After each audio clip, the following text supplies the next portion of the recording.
Hello বন্ধুরা, আমরা আজকে এই ভিডিওতে প্রাচীন ভারতবর্ষের এমন দুটি যুদ্ধাস্ত্রের কথা উল্লেখ করব যা শত্রুদের নিমেষে শেষ করে দিল।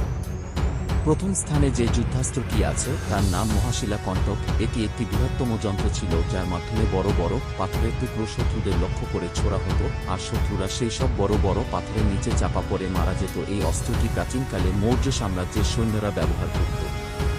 দ্বিতীয় স্থানে যে অস্ত্রটি আছে তার নাম রথমূষল।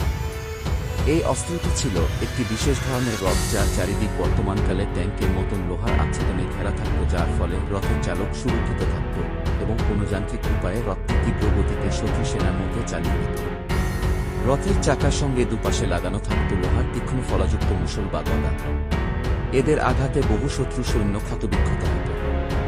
এই অস্ত্রটাও প্রাচীনকালের মৌর্য সাম্রাজ্যের সৈন্যরা ব্যবহৃত করত। এইভাবে নানান ঐতিহাসিক তথ্য জানার জন্য চ্যানেলটিকে লাইক ও সাবস্ক্রাইব করুন এবং বেল আইকনটি